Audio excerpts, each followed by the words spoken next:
What scam is so normalized that people don't even notice? Fake reviews.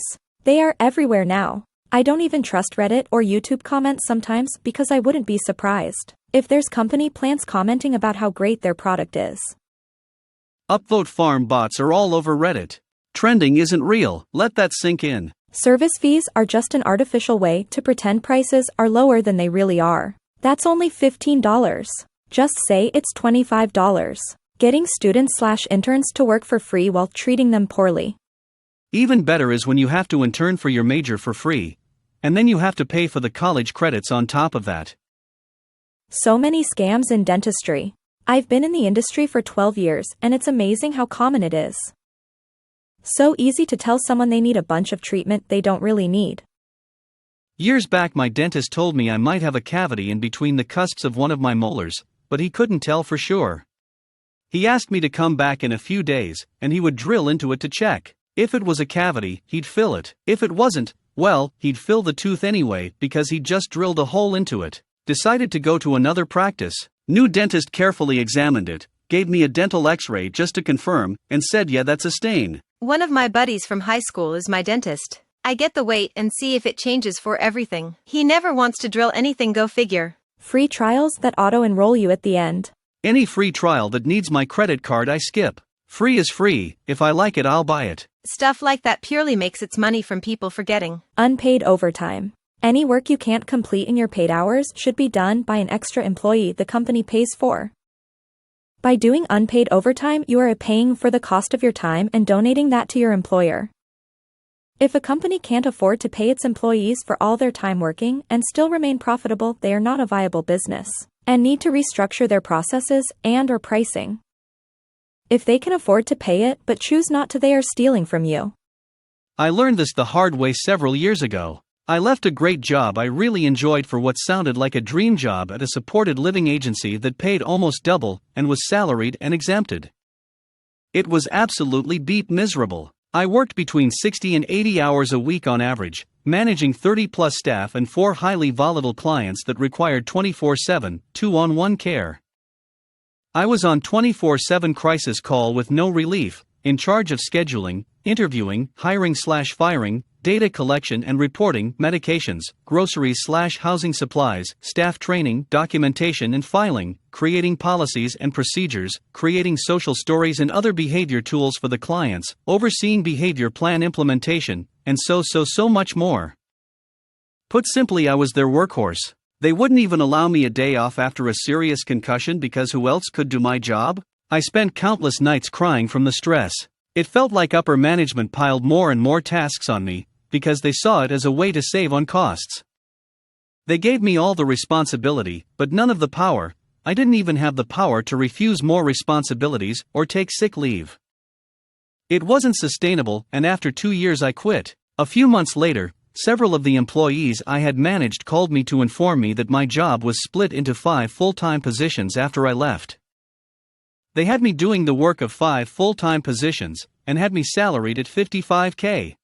I will say that one good thing to come of this is that these days my boundaries are solid, and I have no problem being firm with my boss at my current job about what I will and won't do.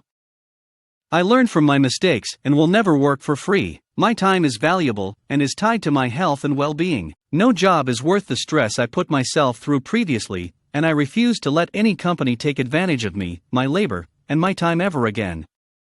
Rent to own, coming from someone who worked for Rent A Center for 3.5 years. I worked for RTO Rents for about a year in California. Our only customers were people who had no chance at buying a TV, VCR, stereo, or appliance outright, or even on credit.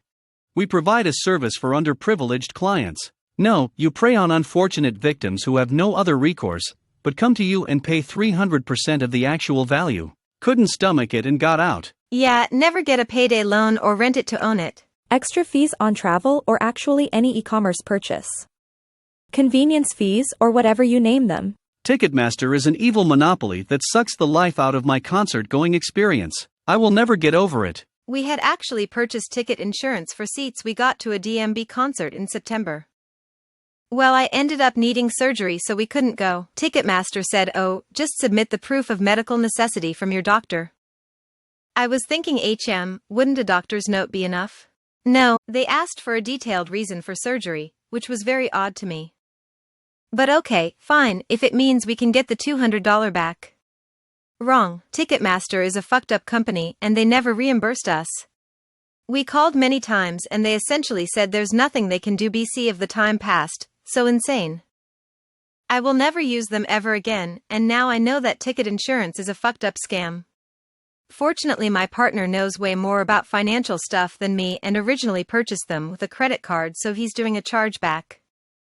Beep Ticketmaster. Branded diets. No company that you pay to help you diet is invested in your success. They make money when you fail and keep returning. They're all a scam. You're more likely to end up with an eating disorder than permanent weight loss. The Shirkei principal institutions will try to preserve the problem to which they are the solution. I wonder how the actual conversation inside their boardrooms go on. Do they talk euphemistically or overtly? Timeshares. Friends of mine got a great deal on a cabin with the caveat that they go and sit through one of those timeshare sales pitches. I reminded them to stay strong and not to underestimate the salesmanship of the timeshare salespeople while I watched their daughter. They assured me they had no intention of buying anything. They came back with a timeshare. And they love it still, 3 years later. Timeshare salespeople are not to be underestimated. Everyone is vulnerable to persuasion. I guess it works for some people. You just always hear horror stories of never-ending maintenance fees, blackout dates, and the fact they are almost impossible to get out of. Dealerships. I don't understand how two people could buy the same exact product /trim /style /features and pay 2-10K difference. Edit. To everyone saying there is no supply because of shortages. Then sell it for full price MSRP. Isn't that what it is for? Don't give discounts and don't give out incentives. What problem do dealership sales employees solve to justify getting paid so much? Perfect typo. Ha ha ha WTF, I had to reread after I saw your comment. Guess it is the perfect typo. Funeral industry. When my mother died, my father bought the cheapest casket available on principle. We got some strange looks at the funeral when everyone saw the obviously inexpensive casket. Unfortunately, a lot of people still equate the cost/quality of the casket with how much the person was loved or valued. In Orthodox Judaism, it's against religious code to have anything but a bare-bones pine casket. In fact, religious law really dictates that no casket at all be used, but American law stands opposed to that, so the simple caskets are the compromise. Blew my mind when I found out that people bury their dead in mahogany trimming. FFS, the dead won't appreciate. Congressmen can use insider trading legally. The BBB. It's a private company that had a ridiculously successful marketing campaign in the 80s and 90s and somehow got people to believe that they are government affiliated and have power over companies. Similar deceptive practices to Yelp.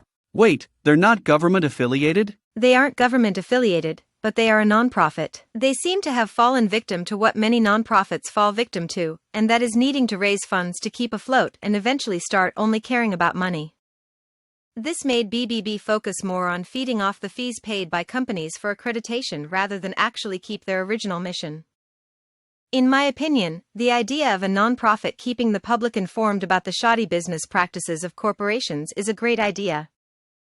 The government won't do it, so it makes sense for a non-government nonprofit to do it. It just needs to be sustainable and not become some sort of soulless money-making scheme. Cups with so much ice that you only get 4 ounces of a drink in a 20-ounce cup.